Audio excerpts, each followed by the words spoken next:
Hello बच्चों, आज हम 10वीं कक्षा का क्षितिज भाग 2 का पाठ 16 नौबत खाने में इबादत पढ़ेंगे, जिसके लेखक का नाम है यतिंदर मिश्रा। नौबत खाने में इबादत। पहले इस नाम का हम अर्थ समझेंगे कि नौबत खाना क्या होता है और इबादत क्या होता है। नौबत खाना प्रवेश द्वार के ऊपर मंगल ध्वनि बजने का स्थान। मतलब क्या है, जैसे ही हम मंदिर में जाते हैं, प्रवेश करते हैं, वहां पर घंटी बजी होती है, उसकी आवाज आती है, हमें मीठी आवाज होती है। उसके प्रवेश, जहां पर हम अंदर जाते हैं, घुसते हैं अंदर, उस स्थान पर होती है। और इबादत होती है उपासना करना, पूजा करना। हम मंदिर में पूजा करते हैं भगवान की और घंटी बजाते हैं उसकी दहलीज पर जाकर ही। इसका यही अर्थ है नौबत खाने में इबादत की प्रवेश द्वार के ऊपर मंगल ध्वनि बजने का स्थान और पूजा उपासना करना। यह पाठ यतीन्द्र मिश्र ने जब हमारा देश गुलाम हुआ था, स्वतंत्र नहीं था, उस समय का लिखा हुआ है। सन 1916 से 1922 के आसपास की काशी। क्या मतलब है? सन 1916 से 1922 के बीच का समय है और काशी नगरी का जगह है।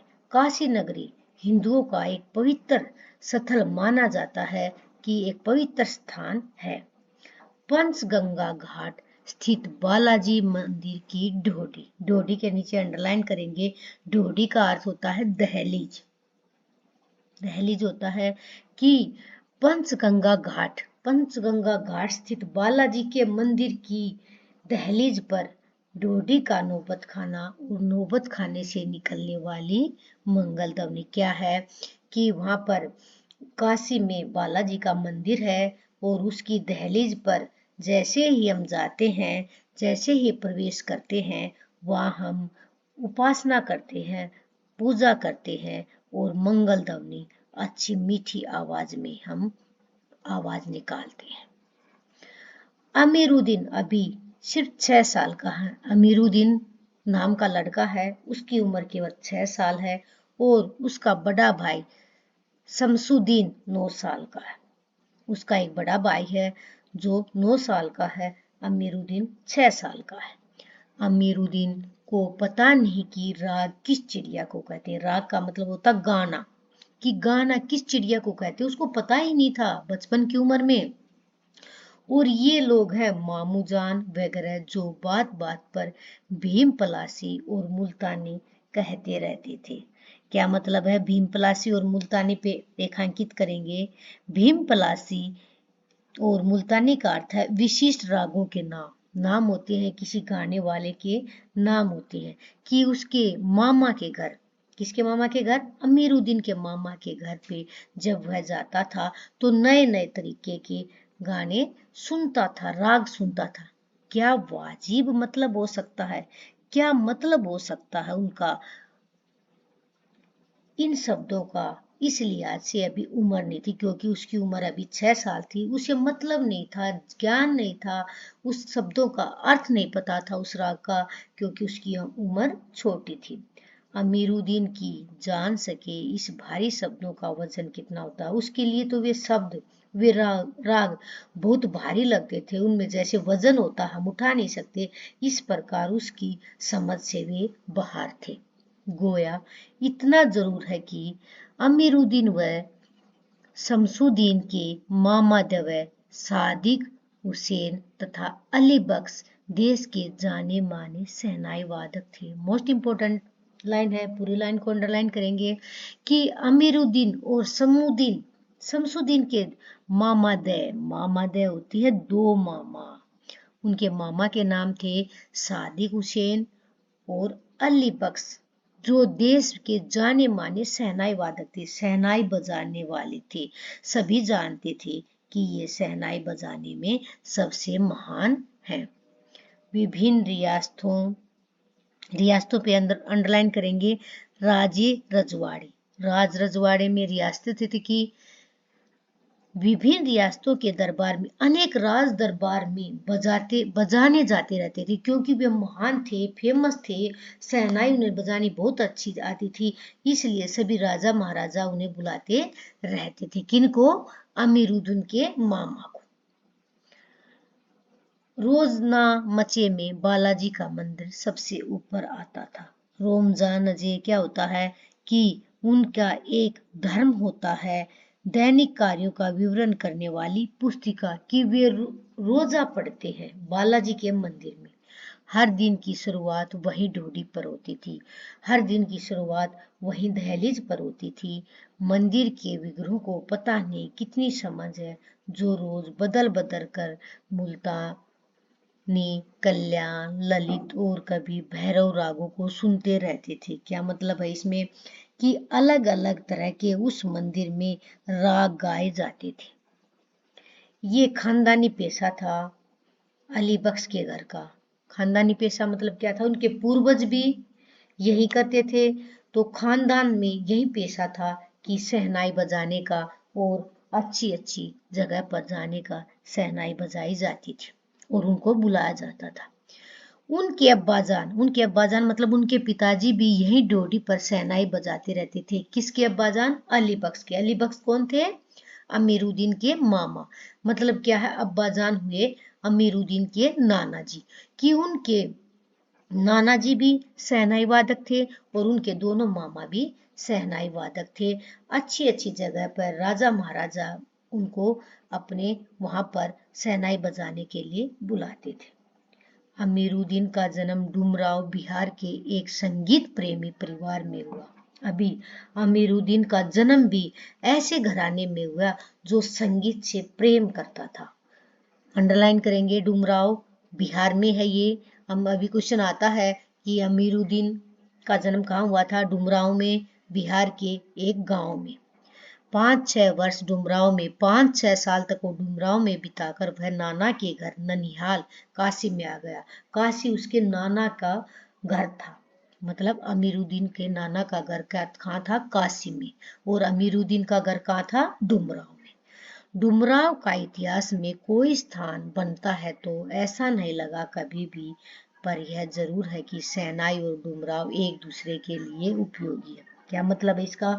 कि डुमराव को कोई भी नाम यदि इसका सुनता है तो सभी की समझ में आ जाता है कि डुमराव एक ऐसा गांव है जिसमें एक शहनाई वादक था, शहनाई बजाने वाला था। वहां पर शहनाई को सबसे मुख्य, महान, प्रसिद्ध माना जाता था। तो डुमराव और शहनाई एक दूसरे के लिए उपयोगी है कि जहाँ डुमराव गांव है वहां शहनाई तो जरूर ही बचेगी। शहनाई बजाने के लिए रीड का प्रयोग होता था। रीड के अंडरलाइन करेंगे। रीड क्या होता है? रीड होता है एक खोखला घास का तिनका, कि अंदर से वो खोखला होता है, खाली होता है। रीड अंदर से पोली, पोली वही मतलब होती खोखली होती है, जिसके सारे शहनाई को फूका जाता है, कि उसके शहनाई उसके अंदर फूक मारी जाती है। रीड नरकट एक प्रकार की घास से बनाई जाती है जो डुमराव में मुख्यतः सोन नदी के किनारों पर पाई जाती है।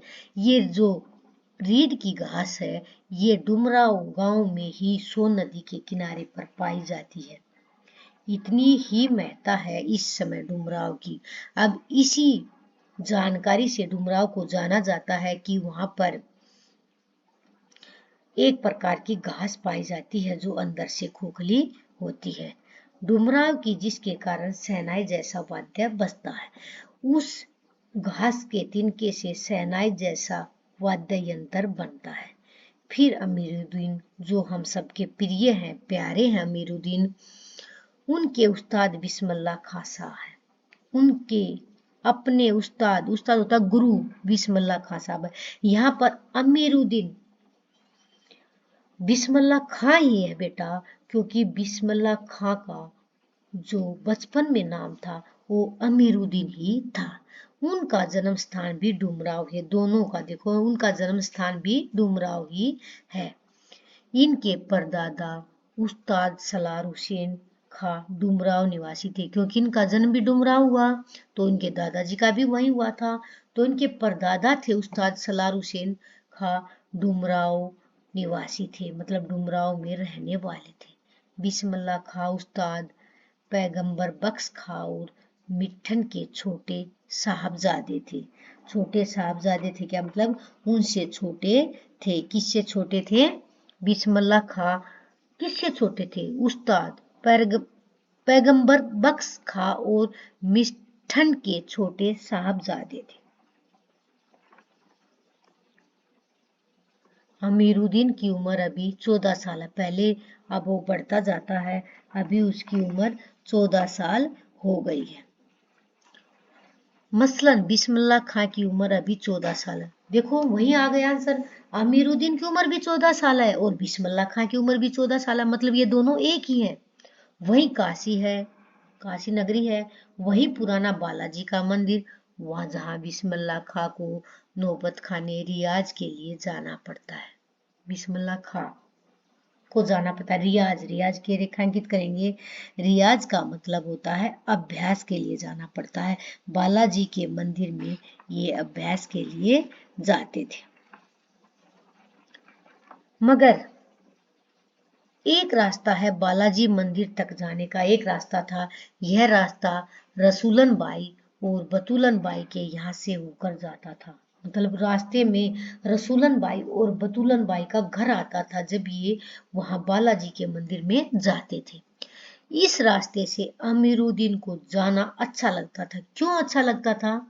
अब आगे आता है, इस रास्ते न जाने कितने तरह के बोल बनाओ, कभी ठुमरी, कभी ठप्पे, कभी दादरा के मार्फत डोडी तक पहुंचते रहते थे। मतलब क्या है, अलग अलग तरह के राग उस रास्ते पर गाए जाते थे और रसूलन बाई और बतूलन बाई इनकी मुंह बोली बहन थी और ये भी कुछ अच्छी शहनाई वादक थी या अच्छा राग गाने वाली थी। इसलिए अमीरुद्दीन यानी बिस्मिल्लाह खां को वहां से जाना अच्छा लगता था। रसूलन और बतूलन जब गाती थी तब अमीरुद्दीन को खुशी मिलती थी। जब ये दोनों बहनें गाती थी तो अमीरुद्दीन को बड़ी खुशी मिलती थी। अपने ढेरों साक्षात्कारों में बिस्मिल्लाह खां साहब ने स्वीकार किया कि उनके अपने जीवन के आरंभिक दिनों में संगीत के प्रति आसक्ति इन्हीं गायिका बहनों के सुनकर मिली। बिस्मिल्लाह खां अपने साक्षात्कार क्या होता है? इंटरव्यू देना। अपना जहां पर भी इंटरव्यू देते तो वे कहते थे कि उनको प्रेरणा कहाँ से मिली। उन्होंने प्रेरणा शुरुआत में इन दोनों बहनों के गानों को या राग को सुनकर ही मिली थी। इस प्रकार से उनकी अबोध मतलब छोटी उम्र में अनुभव होता एक्सपीरियंस, अनुभव की स्लेट पर संगीत प्रेरणा की वर्णमाला रसूलन बाई और बतूलन बाई ने उकेरी है। उकेरी है मतलब निकाली है। क्या है मतलब इसका अर्थ है कि बिस्मिल्लाह खां के अंदर जो संगीत की प्रेरणा जागृत हुई है वो दोनों बहनें रसूलन बाई और बतूलन बाई की संगीत से ही जागृत हुई है। दोनों बहनें थी, दोनों को रेखांकित करेंगे। वैदिक इतिहास में शहनाई का कोई उल्लेख नहीं मिलता। मतलब क्या है, वैदिक इतिहास में इसकी कोई जानकारी नहीं मिलती। इसे संगीत शास्त्रागृत सुशिर वाद्यों में गिना जाता है। सुशिर वाद्य यंत्र पर रेखांकित करेंगे। इसका मतलब होता है फूंक मारकर बजाए जाने वाले यंत्र। फूंक मारकर बजाए जाने वाले बहुत सारे यंत्र होते हैं जैसे बांसुरी, शहनाई, बीन आदि यंत्र होते हैं। फूंक से बजाने वाले सभी यंत्रों को सुशिर वाद्य यंत्र कहते हैं। अभी क्वेश्चन आता है कि सुशिर वाद्य यंत्र किसे कहते हैं? जिन यंत्रों को फूंक से बजाया जाता है उसे सुशिर वाद्य यंत्र कहते हैं। जिसमें नाड़ी नरकट या रीड होती है जो नय बोलते हैं। शहनाई को शाहनय अर्थात सुशिर वाद्य में शाह की उपाधि दी गई है। जो फूंक से बजाए जाने वाले यंत्र है उसमें शहनाई को सबसे मुख्य स्थान दिया गया है कि शहनाई सबसे अच्छी है। 16वीं शताब्दी के उत्तरार्ध में तानसेन के द्वारा रची बंदिश जो संगीत राग कल्पद्रुम से प्राप्त होती है। कल्पद्रुम एक राग विशेष का नाम है, रेखांकित करेंगे। एक राग का नाम है कल्पद्रुम, जो तानसेन एक राजा था 16वीं शताब्दी में उत्तरार्ध में, उसके वहां बजाई जाती थी।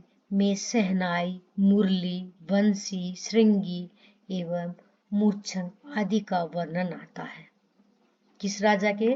तानसेन के राजा के दरबार में इन संगीतों को बजाया जाता था। अवधी भाषा है। अवधी पारंपरिक लोकगीतों एवं चैती में शहनाई का उल्लेख बार बार मिलता है। इन भाषाओं में भी इसका उल्लेख या वर्णन बार बार मिलता है। मंगल होता अच्छा शुभ अवसर का परिवेश प्रतिष्ठित करने वाला यह वाद्य इन जगहों पर मांगलिक विधि विधानों के अवसर पर ही प्रयुक्त होता है, क्योंकि शुभ अवसर पर ही इनको बुलाया जाता है और मांगलिक अच्छे कार्य के लिए, शुभ कार्य के लिए विधि विधानों से शुरू होता है।